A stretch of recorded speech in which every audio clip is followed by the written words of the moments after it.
Bien, alors merci de cette invitation. C'est un plaisir de revenir et maintenant c'est presque une obligation, effectivement. Euh, Ce que je vais vous raconter ce soir, c'est la façon dont les champignons interagissent avec les plantes. Et au passage, on va découvrir tout ce qu'ils peuvent faire. Et vous allez voir, ça fait beaucoup. En fait, on va essayer de découvrir leur diversité de fonctions. Et ce qu'on va voir, c'est qu'ils construisent vraiment le paysage qui nous entoure. Par exemple, là, moi, je vois plein de champignons. Alors bien sûr, vous ne les voyez pas parce que ce n'est pas la saison où ils fabriquent leurs spores, ce n'est pas la saison où les parties aériennes sont visibles. Mais moi, j'en vois vraiment beaucoup. Et je vais essayer de vous aider à les voir. La toute première chose, c'est que les plantes ne se nourrissent pas sans champignons. Alors ça, c'est justement ce sur quoi on travaille dans mes équipes de recherche. C'est qu'il y a certains champignons, alors pas tous, hein, qui interagissent avec les plantes pour les nourrir. Et quand je vois ça, moi, je me souviens qu'il y a des racines en dessous. Ça, c'est vrai qu'on ne le voit pas toujours. Hein. Et naïvement, on pense que les racines suffisent à nourrir les plantes, mais en fait, non. Quand les Européens sont arrivés en Afrique ou en Amérique du Sud, avec des bateaux en bois à l'époque, ils ont voulu planter des pins parce que les pins, ça pousse vite, ça pousse partout, ça pousse droit, puis ça a un bois imprégné de résine. C'était vraiment le genre de bois qu'il fallait pour réparer les bateaux qui avaient subi la traversée. Bon, alors, les pins, on n'en trouve que dans l'hémisphère nord. Du coup, en Afrique et en Amérique, il n'y en avait pas, mais ils ne se sont pas arrêtés à ça. Ils ont emmené des graines, ils les ont plantées, elles ont germé, elles ont fait quelques aiguilles vertes, et puis c'est mort. Alors que chez nous, les pins, ça pousse partout. Ça fait partie des premiers arbres qui repoussent quand on laisse revenir une forêt. Alors c'était un petit peu paradoxal, mais ils ne se sont pas démontés. Ils ont amené des petits pins déjà enracinés, et ils les ont replantés, et ils ont poussé ces pins, tout comme ils avaient commencé à pousser en pot. Sans le savoir, ce qu'ils ont amené, c'est quelque chose qui manquait, qui était vital. C'est des champignons du sol. Alors là, vous les voyez parce qu'il y en a vraiment beaucoup, faits de filaments, mais bon, qui la plupart du temps sont microscopiques, et qui, on va le voir, interagissent avec les racines des plantes. Sans ces champignons-là qu'il y a dans nos régions et qu'il y a partout, c'est jamais un problème hein, chez nous. Sans ces champignons, les pins ne poussent pas. Alors, ça paraît bizarre de dire ça parce que chez nous, on ne s'en rend pas compte. Ben oui, mais chez nous, dans le sol, ces champignons sont toujours là. Donc, ce n'est pas un facteur limitant. Alors, regardons un tout petit peu l'interaction qui se passe. Là, vous voyez qu'ils s'attroupent au voisinage des racines et ils forment une structure qui, en fait, il y a la racine de l'arbre et puis il y a du champignon autour qui fait comme une chaussette. Donc ça, c'est ni une racine, ni du mycélium, ni des filaments de champignons. C'est un mélange des deux. C'est ce qu'on appelle une mycorhize. Myco, le champignon, rhiza, la racine. C'est un mélange des deux. Alors, le type exact de ces mycorhizes-là, celle des arbres forestiers de nos régions, mais qu'il n'y avait pas dans les régions tropicales, ça s'appelle des ectomycorhizes. Je vous en montre quelques-unes. Vous voyez ici, par exemple, on voit très bien que le champignon est noir. En haut, le champignon, il est orange, donc bon, on ne voit pas trop par sa couleur qu'il est là. Mais on devine les filaments, on devine aussi que la racine est extrêmement ramifiée. D'ailleurs, en bas, on ne voit carrément pas le champignon. Il est translucide. Mais on voit très bien que les racines sont super ramifiées. Et un spécialiste vous dira, ouais, ça c'est une mycorhize, il n'y a pas de problème. On ne voit pas toujours le champignon, mais la ramification de la racine est souvent un indice de sa présence. Alors en coupe longitudinale, on voit très bien la racine faite de très grosses cellules. Vous les voyez ici, ça c'est les cellules de la plante. Et puis on voit cette chaussette de champignons qui entoure la racine et qui d'ailleurs pénètre légèrement entre les cellules les plus externes. Voilà. Alors cette association-là, ce n'est pas un luxe. C'est vital. Et d'ailleurs, c'est vital pour les deux partenaires, parce que le champignon aussi a besoin de ça. Cette association-là, elle est basée sur le fait que la plante donne des sucres aux champignons. Ces champignons-là ne savent pas trouver du sucre, ne savent donc pas trouver leur alimentation dans le sol, cependant que les champignons font littéralement les courses pour les plantes. Ils vont chercher de l'eau, de l'azote, du phosphate, du potassium dans le sol, dont ils cèdent une partie à la plante en échange du sucre. Voilà, c'est une association à bénéfice réciproque et qui est vitale pour les deux partenaires. Regardons un petit peu maintenant qui sont ces champignons. Alors pour regarder qui sont ces champignons, bon, déjà, il faut acheter les bouquins de Guillaume. C'est même obligatoire, je pense, on peut le dire. Et ces champignons-là, c'est tout simplement la plupart de vos champignons forestiers. Girolles, cèpes, russules, amanites. Les fameuses truffes aussi, qui, vous le savez, ne poussent pas si on ne sème pas les arbres, si on ne plante pas les arbres qui les abritent. C'est le même lien. Voilà. Et ça, c'est quelque chose qui fait vivre d'ailleurs des régions entières dans lesquelles il n'y aurait pas d'activité s'il n'y avait pas de la trufficulture. Vous avez ici de superbes chênes truffiers. D'ailleurs, le mycélium de truffe atrophie la végétation et souvent, vous voyez, c'est un petit peu brûlé au pied. Là. Voilà. Bon. Et d'ailleurs, l'histoire de la truffe est intéressante parce que c'est avec la truffe qu'on a découvert les fameuses mycorhizes. Alors, vous savez, dans les contes pour enfants, hein, il y a, alors vous êtes un peu vieux, peut-être même ceux de devant pour les contes pour enfants, mais ça commence par « c'était l'époque où les animaux parlaient ». Alors moi, je vous emmène à l'époque où les politiques parlaient avec les scientifiques. Ne cherchez pas, même vos parents n'ont pas connu. Hein. Le ministre allemand de l'Agriculture avait demandé à un chercheur allemand, Albert Frank, pourquoi les truffes, elles poussent que sous les arbres et pourquoi il faut un arbre. Et Albert Frank a compris que la truffe, ça on le savait déjà, c'est aussi tout un tas de filaments microscopiques et il s'est aperçu que ces filaments microscopiques s'associaient aux racines des arbres et faisaient une interaction qu'il a appelée la mycorhize. Donc en fait, la découverte que les plantes et les champignons sont associés et dépendent réciproquement l'un de l'autre, c'est aussi vieux que la truffe et la question de la trufficulture, comment faire pousser des truffes. Alors, je ne vais pas vous passer en vue tous les types de champignons mycorhiziens qui poussent sur tous les types de plantes. C'est réglé, les autres plantes ont aussi des mycorhizes, et bon, ça y est, les plantes mangent parce qu'elles sont branchées sur des champignons qui vont faire les courses dans le sol. Donc ça veut dire que sans champignons, on n'aurait pas nos plantes. Bien. Maintenant, il faut réaliser que les champignons protègent aussi les plantes. Dans le cas des champignons qui mangent sur les racines, c'est un peu normal parce qu'on protège son garde-manger, n'est-ce pas? Tous les traits par lesquels ils peuvent protéger les racines vont leur assurer de manger plus. Donc c'est parfaitement logique qu'au cours de l'évolution, ils acquièrent tout un tas de capacités à protéger les plantes. Et finalement, moi, quand je vois ça, je me dis, si j'ai une plante en bonne forme, c'est parce qu'il y a du champignon qui la protège. Alors, je vous raconte l'histoire. Déjà, je ne vous fais pas de dessin. Quand vous êtes une racine dans une chaussette de champignons, vous êtes protégé de tout un tas de stress ou d'agressions ou de parasites du sol. La chaussette, ça protège. C'est même plus qu'une chaussette, parce que c'est un peu plus épais et protecteur. Il y a donc un écran physique, mais ce n'est pas tout. Il y a surtout une protection contre les maladies. Alors, on va faire une expérience assez cruelle. On va faire pousser des petits Camesiparis, qui sont donc des petits arbres, avec ou sans leurs champignons mycorhiziens, avec en bleu, sans en vert. Et au début de l'expérience, on va balancer dans le sol un pathogène racinaire qui tue les racines et ensuite la plante, le Phytophthora cinnamomi. C'est un oomycète, et je vous en reparlerai peut-être tout à l'heure, des oomycètes. En tout cas, bon. Et on compte les morts. C'est un peu cruel, hein, comme... Alors, on compte les morts et on s'aperçoit qu'au cours du temps, quand c'est mycorhizé, il y a 5% de morts. Quand c'est pas mycorhizé, il y a 5% de survivants. L'image n'est pas très belle, hein, elle est un peu... mais c'est juste que c'est un travail des années 30, et donc... Et oui, ça fait longtemps qu'on sait ça. Par contre, on ne le raconte pas assez et on ne l'utilise pas assez.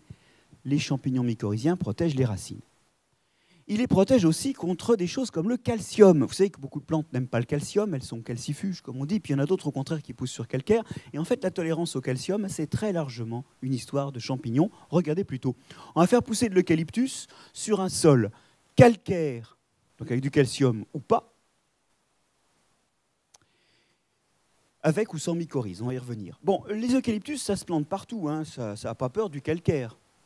On ne devrait d'ailleurs pas en planter chez nous parce que ça brûle bien, mais il y a encore des gens qui pensent que comme ça pousse bien, il faut en planter. Bon, alors en tout cas, quand on regarde où est-ce qu'ils les plantent, alors même qu'avec le climat actuel, ils devraient se garder d'importer les incendies d'Australie.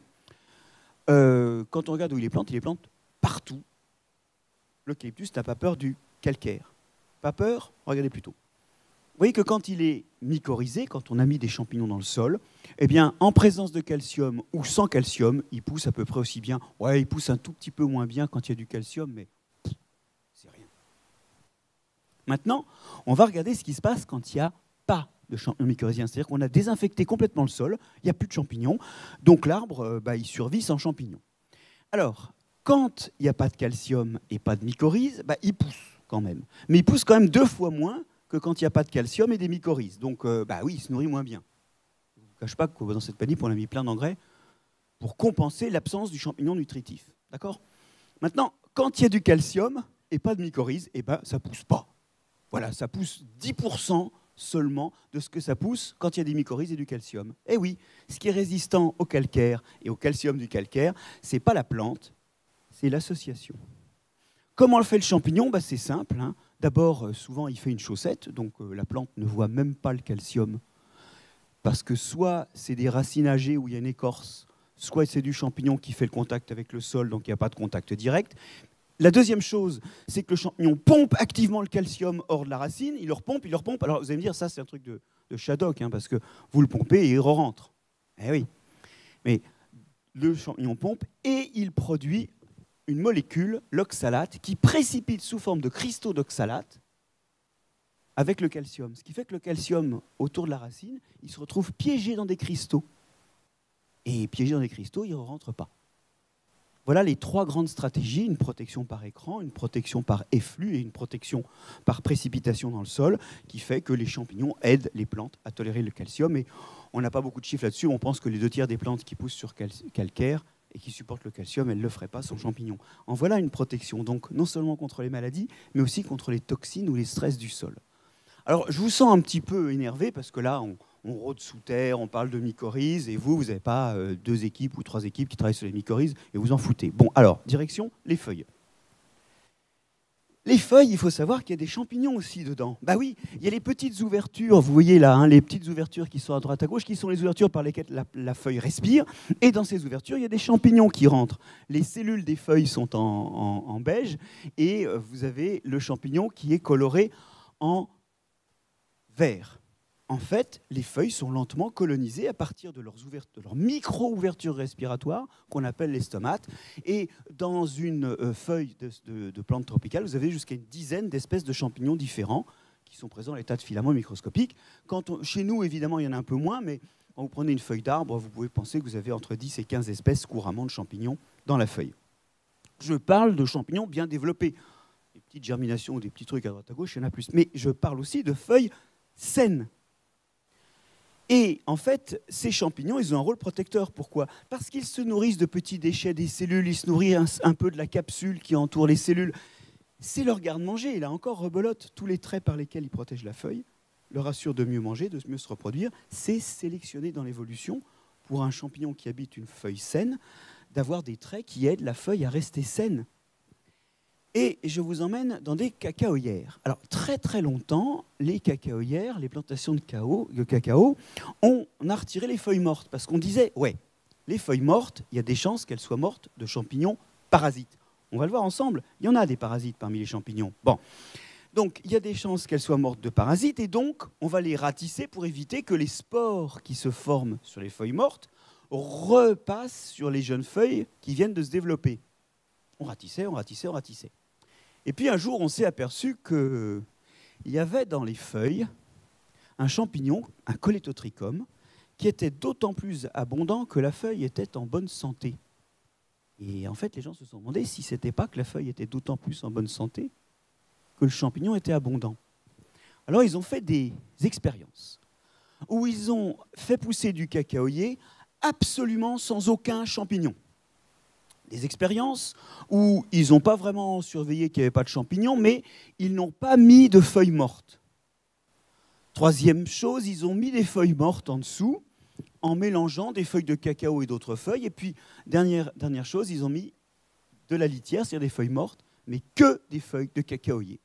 Et ils ont laissé s'agrandir et ils ont regardé l'intensité des dégâts de champignons pathogènes sur les feuilles. Vous voyez que quand il n'y a pas de champignons du tout dans la plante, elle est très malade parce que les arrivants, ils s'installent comme ils veulent.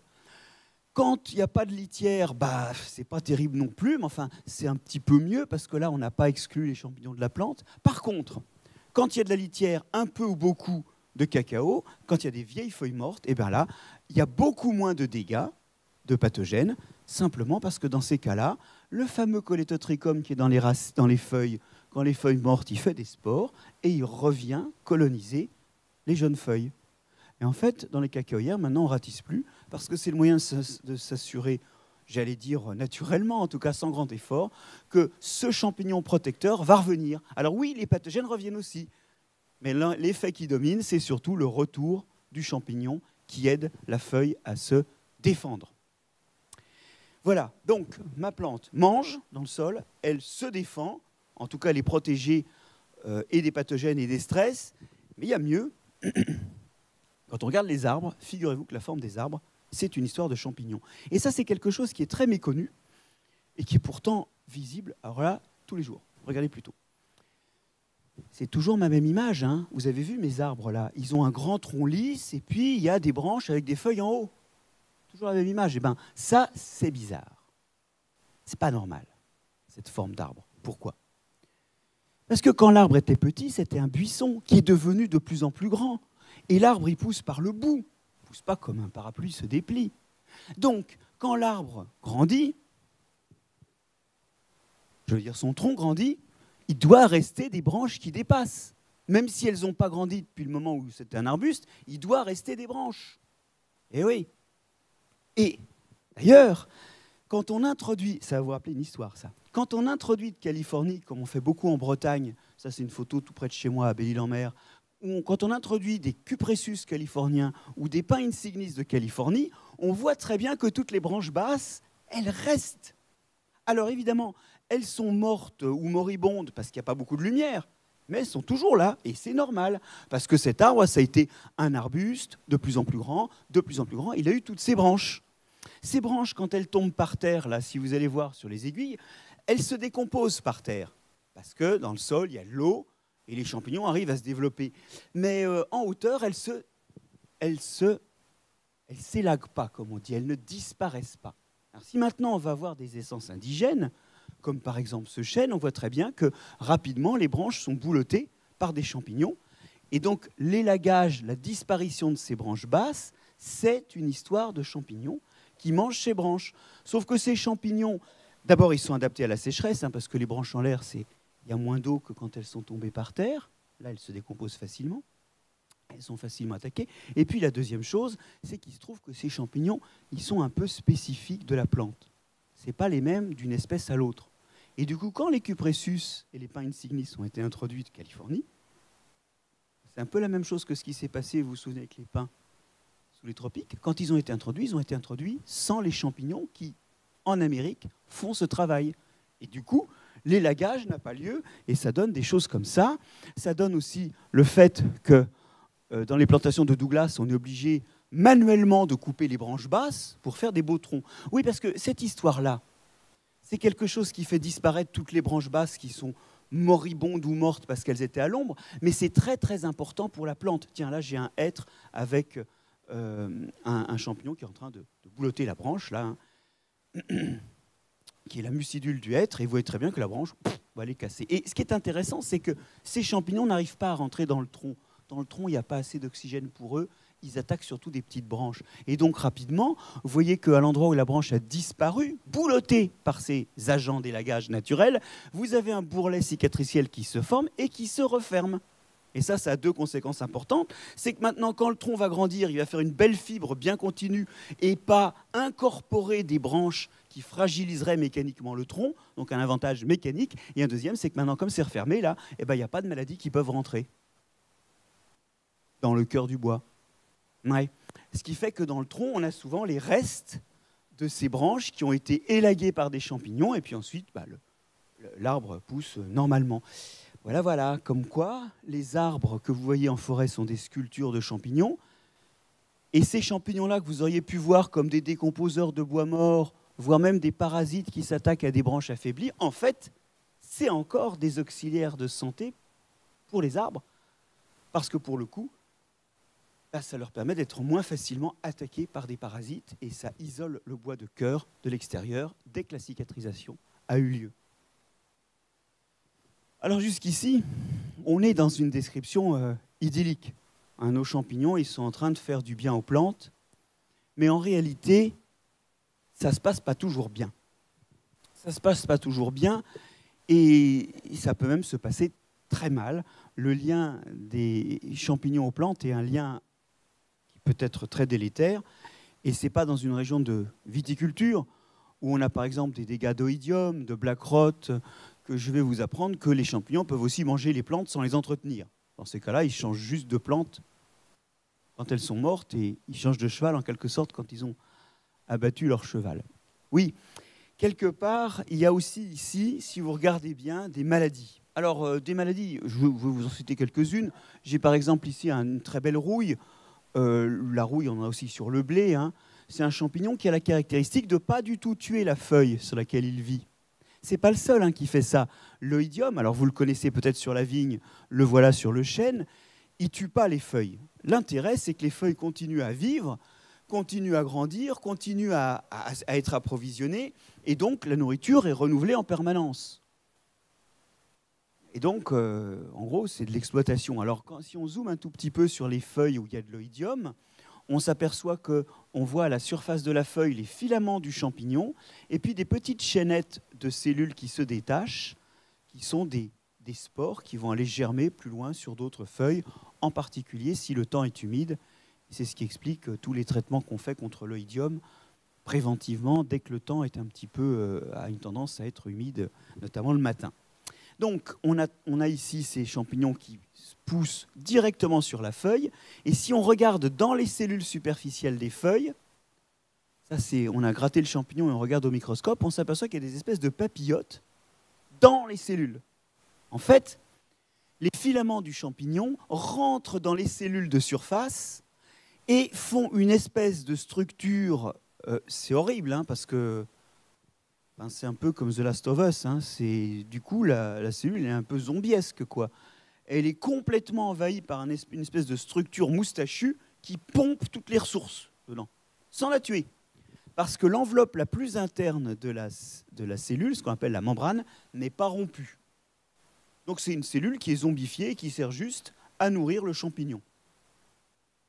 Alors, il y a des tas de maladies, notamment foliaires, qui ne tuent pas leur hôte et qui ont justement qui ont cet intérêt d'avoir à manger incessamment, puisqu'ils sont sur quelque chose qui est vivant et qui continue de se développer et de fonctionner.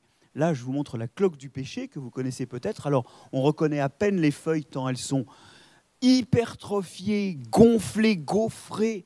Mais en fait, là, vous avez carrément une prolifération de la feuille qui devient plus épaisse, plus charnue. Et ça fait d'autant plus à manger pour le champignon, agent de la cloque du pêcher. C'est un peu cruel, hein. Et alors d'ailleurs, on voit que la plante se défend.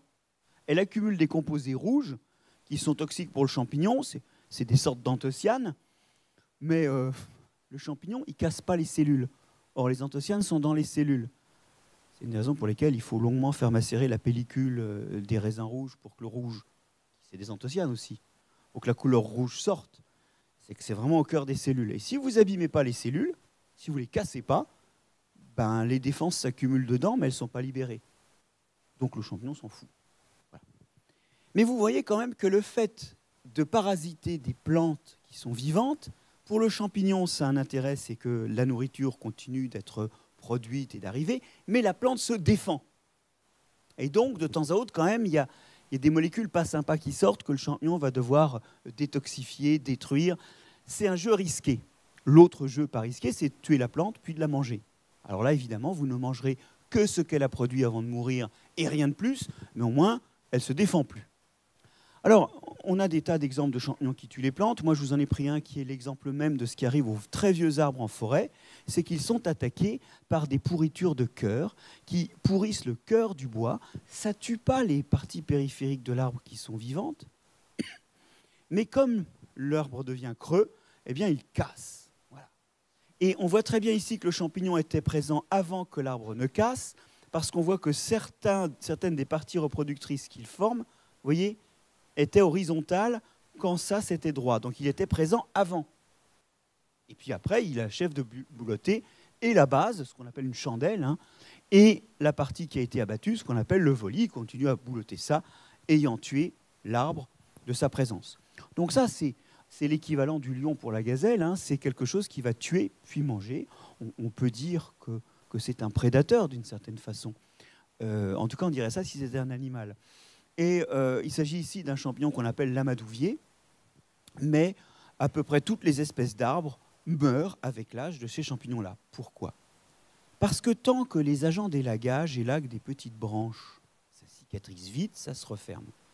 Mais quand l'arbre vieillit, il arrive que de très grosses branches cassent. Soit qu'on taille l'arbre, ça arrive en ville, soit qu'il y ait du vent tout simplement, ou de la neige, et puis paf, une grosse branche casse. Le processus de cicatrisation reprend, mais il va être beaucoup plus long. Et il va y avoir un long temps pendant lequel le bois de cœur va être en contact avec l'extérieur, tout le temps que le bourrelet cicatriciel se referme autour d'une plaie qui va faire entre 40 et 50, entre 20 et 50 cm de diamètre, d'accord ? Et ces plaies-là qui se referment lentement, elles laissent rentrer des pathogènes comme ça. Et ça induit quelque chose d'important que vous ne réalisez pas forcément, c'est qu'en forêt, les arbres qu'on voit, ce n'est pas des vieux arbres, même quand ils sont les plus vieux possibles. Parce que les forestiers, ils laissent pousser au maximum les arbres, mais ils n'attendent pas le moment où arrive le risque d'être creux. Donc en gros, ils récoltent les arbres à l'équivalent pour l'espèce humaine de 35-40 ans. Une bonne croissance déjà, mais ça pourrait grandir plus, mais on ne joue pas à ce jeu-là, parce que si on joue plus à ce jeu-là, il y a de plus en plus d'arbres dans la population qui vont se retrouver creux et sans aucune valeur.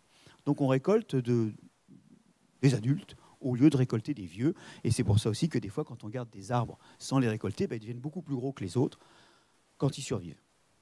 Parce que, aussi pour l'arbre, c'est un jeu risqué de vieillir dans ces conditions. Bref, les champignons sont souvent des fossoyeurs d'arbres, et parfois ils ont des mines beaucoup moins patibulaires. Je vous présente ici l'armillaire couleur de miel. C'est un champignon dont certaines formes s'attaquent aux racines, puis au bois des arbres. Regardez, sous cet arbre-là, cette collègue est en train de dégager le mycélium qui, chez cette espèce, les filaments ne sont pas microscopiques, ou plutôt, ils sont microscopiques, mais ils sont agrégés en gros cordons. Très gros cordons noirs. Techniquement, on appelle ça des rhizomorphes. Et ces cordons noirs tracent leur route dans le sol. À partir d'un arbre malade, ils colonisent les racines des arbres voisins. Et ça fait des clairières, littéralement, dans les forêts qui ne sont pas exploitées par l'homme, comme ici dans le nord du Canada, parce qu'à partir d'un arbre malade, les voisins sont malades, puis les voisins sont malades, puis les voisins sont malades, et ça vous fait une espèce de pelade circulaire qui grandit avec le temps. Alors vous imaginez que finalement tout ça, c'est l'emplacement où on a tout le mycélium d'un seul individu, donc c'est des individus qui peuvent atteindre plusieurs centaines, voire des milliers de tonnes, au total de toutes leurs parties, qui ont des longévités qui peuvent dépasser des milliers d'années, et qui continuent à grandir vers l'extérieur. Mais vous observerez qu'il n'y a pas rien dans le cercle. Alors je suis désolé, c'est une image un peu pourrie, mais je dis que celle-là, c'est vrai qu'elle est un peu vieillotte, hein. Mais on voit très bien quand même qu'il y a du vert là. Et il se passe quelque chose de tout à fait étonnant. Dans le cercle, c'est des forêts de conifères. C'est donc des conifères qui sont en train d'être attaqués et de mourir, et de faire des grandes clairières. Dans les clairières poussent des érables et des bouleaux. Normalement, il ne devrait pas y avoir d'érables et de bouleaux dans ces forêts-là. Ce sont des arbres qui poussent uniquement à la lumière. Donc normalement, en forêt, ils ne poussent pas. Ils sont, en quelque sorte, exclus par la présence des conifères. Mais ces érables et ces bouleaux ne sont pas sensibles à l'armillaire. Du coup, quand il y a une clairière qui se produit, ils poussent. Parce que leurs graines peuvent enfin germer, il n'y a plus la concurrence des autres. Alors ils grandissent et ils font dans le cœur de la clairière une forêt de bouleaux et d'érables. Au bout d'un certain temps, l'armillaire n'a plus rien à manger, donc dans la zone centrale de la clairière, et c'est ce qu'on devine là, en fait, elle n'a plus grand-chose à manger, donc là maintenant, les graines des conifères peuvent de nouveau germer, et ils aiment bien germer à l'ombre, donc l'ombre des érables et des bouleaux leur est favorable, et vous avez au milieu de la clairière le retour de la forêt de conifères. Vous m'avez suivi ? Du coup, quand je fais la coupe, j'ai le front là où l'armillaire est en train d'attaquer et de tuer des arbres, il y a des arbres qui sont en train de mourir. J'ai toute une zone où il y a du bois mort que l'armillaire est en train de manger.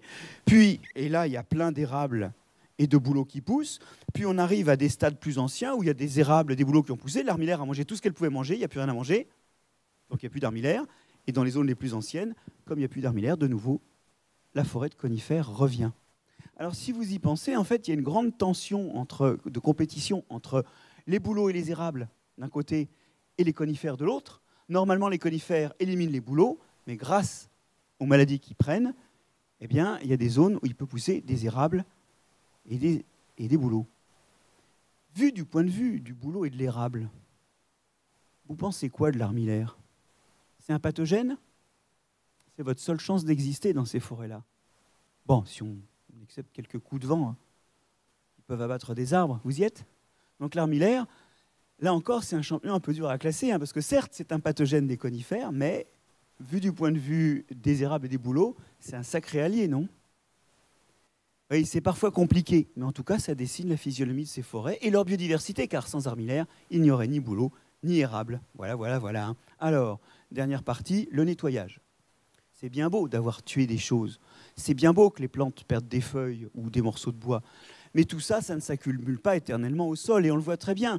Là, on a quelques branches qui traînent, on a quelques feuilles mortes, mais très rapidement, tout disparaît. Alors, je voudrais vous parler quelques instants de l'attaque du bois, parce que dans les écosystèmes terrestres, il y a surtout les composants du bois, il y a surtout du bois, et même d'ailleurs quand il n'y a pas d'arbres ou d'arbustes, les composés qui dominent dans la matière végétale morte qui tombe au sol sont les mêmes. Alors le bois, c'est quoi? C'est deux choses. C'est un composé qui est mou, la cellulose. Si vous avez une feuille de papier entre les mains ou du coton, c'est de la cellulose. Bon. Et puis un composé un peu plus dur qui fait que le bois, ou les nervures, ou les tiges des plantes, même quand ce n'est pas des arbres, sont un peu plus dures, qu'on appelle la lignine. Et en fait, la cellulose et la lignine, c'est 90% de la masse morte qui arrive au sol. C'est vraiment les choses qui arrivent en grande quantité.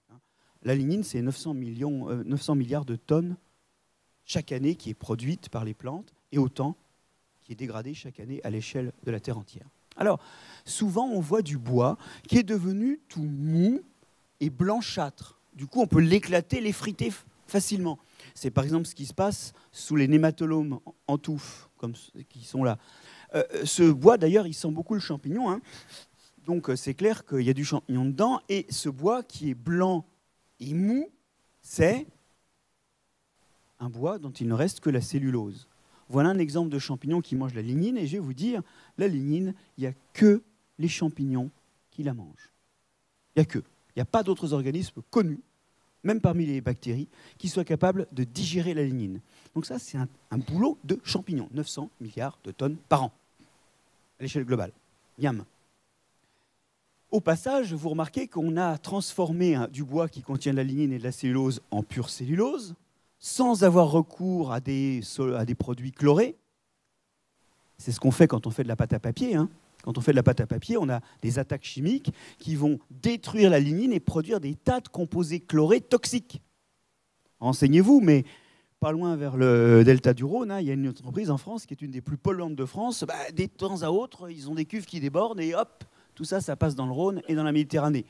Mais comme ils menacent de fermer si jamais on leur fait des misères, ils ont droit à des dérogations tout le temps. Mais préparer la pâte à papier, c'est énormément polluant parce que l'attaque chimique libère des produits toxiques. Là, vous avez une méthode biologique pour produire du papier. Tout le monde s'en fout. Tout le monde s'en fout parce que c'est plus cher, donc on continue à faire de sales petites besognes chimiques polluantes. Mais là, vous avez une méthode qui produira un papier un peu plus coûteux, sauf si vous prenez en compte le coût de la pollution de l'environnement. Ce que je veux dire, c'est que, vous voyez que, bon, ils nettoient la lignine qui tombe au sol, les champignons, mais c'est aussi une source énorme d'outils pour l'homme et pour réaliser plus délicatement ce qu'on a souvent réalisé comme des brutes de façon chimique. Je ne vais pas insister là-dessus, mais ces champignons de pourriture blanche, c'est comme ça qu'on les appelle, sont des espoirs d'un papier plus écologique. Alors, cela dit, les champignons ne mangent pas forcément la lignine, d'autres fois ils mangent la cellulose, et donc il reste un truc un peu roussâtre et dur, qui se débite en petits cubes, qui en fait résultent des plans de faiblesse du bois. Et ces petits cubes un petit peu durs, là, c'est ce qu'on appelle une pourriture brune, et ça, c'est des champignons qui, au contraire, mangent d'abord la cellulose et laissent la lignine. Bon, elle sera utilisée par d'autres. C'est le cas de la plupart des champignons, de beaucoup de champignons qui s'attaquent au bois d'œuvre, et notamment de la mérule, qui est un champignon qui a causé beaucoup de maux à la marine. Très souvent, quand il y avait une bataille navale à un Trafalgar, les gagnants, c'est ceux qui avaient les bateaux les moins pourris par la mérule, parce qu'évidemment, du bois en mer, il est humide, c'est évident. Et la mérule attaque aussi nos bois d'œuvre. Alors, ce qui est assez marrant, d'ailleurs, parce que le lien de la mérule à la marine est assez fort, parce que c'est un champignon qui vient d'Inde. Il a été ramené, en fait, par le commerce de nos bons amis britanniques. Que des merdes, Il n'arrive pas que le meilleur d'Albion. En tout cas, voilà, ça, c'est un cadeau. Mais alors, bon, en fait, souvent, c'est leur propre bateau qui coulait. Donc, il y a une justice sur Terre. Alors, plus sérieusement, très souvent, on dit de certains insectes qui sont xylophages et qui mangent du bois. Mais je vous ai dit, déjà, ils ne peuvent pas digérer la lignine. parce qu'il n'y a que les champignons qui font ça. Alors vous allez me dire, oui, bon, ils peuvent digérer la cellulose. Regardez plutôt ce bois-là, il est tout blanc. Clairement, il y a là-dedans un champignon qui est en train de faire une pourriture blanche, qui est en train de manger la lignine. Et puis il y a les galeries des larves de ce Cérambix, là. Il y a les galeries, et regardez ce qu'il y a dans les galeries. Il y a une poudre. C'est quoi la poudre qu'il y a dans les galeries, là? Oui, c'est les crottes. C'est-à-dire qu'ils mangent du bois et puis ils font des crottes. Seulement, vous voyez le travail. Ils mangent du bois blanc, ils font des crottes blanches qui ont à peu près le même volume. C'est quand même bizarre, ça. Vous y êtes? Ils mangent du bois, ils font du bois en poudre. Qu'est-ce qu'ils digèrent? En fait, comme la plupart des insectes xylophages, ils digèrent les champignons qui s'attaquent au bois. Et en fait, ces insectes ne sont pas plus xylophages que vous et moi. Ils sont mycophages. Sauf qu'ils vont manger le champignon à l'état de mycélium dans le bois. Et pour ça, il faut broyer le bois pour bien digérer le champignon. Et puis après, dans les crottes, vous avez du bois broyé. Le bois, il n'y touche pas. Oui, on est en train de découvrir là que les champignons finissent des fois par être eux-mêmes mangés. Jusqu'ici, on voyait comment ils mangeaient, mais figurez-vous qu'ils finissent par être mangés. Et ça a des conséquences importantes parce que ça nourrit des animaux, notamment tous les insectes qui vivent dans le bois mort. Et ces insectes qui vivent dans le bois mort attirent des pics qui tapent le bois pour les attraper et qui mangent ces insectes. Vous suivez l'histoire? Ces champignons nourrissent des insectes qui nourrissent les pics. Et la prochaine fois que vous entendrez le pivert, eh bien, rappelez-vous que c'est une histoire de champignons et que sans champignons, il n'y aurait point de pivert. Ça va loin, hein? Alors, il y a plein d'autres organismes qui mangent les champignons, à commencer par les larves de diptères qui rendent véreux les champignons. Là, c'est des groupes dont les larves sont obligatoirement mycophages. Et il n'y a pas que des organismes obligatoirement mycophages, il y a aussi des organismes qui complètent leur régime alimentaire avec des champignons. Et c'est parti, puisque donc on m'a dit que j'ai mangé les premières girolles récoltées. Enfin, parmi les premières récoltes de girolles, il paraît que ça commence à sortir dans la région hier soir. Il n'y en avait pas beaucoup, hein. Il y en avait 3 au bord de l'assiette. Et il paraît aussi que donc, les cèpes d'été sont de sortie. En tout cas, pour revenir à mon objet, vous voyez qu'ils sont un peu dans la trame de tout ce qui nous entoure, les champignons, en aidant les plantes à grandir, en les protégeant des agresseurs, en modelant leur forme, mais aussi en les parasitant, voire en les tuant, et en nourrissant certains animaux qui font partie de notre cadre de vie, quand ce n'est pas nous. Voilà, donc c'est ce dont je voulais vous parler. J'espère que vous allez avoir convaincu qu'ils sont aussi invisibles que efficaces et puissants pour constituer notre environnement. Je vous remercie de votre attention.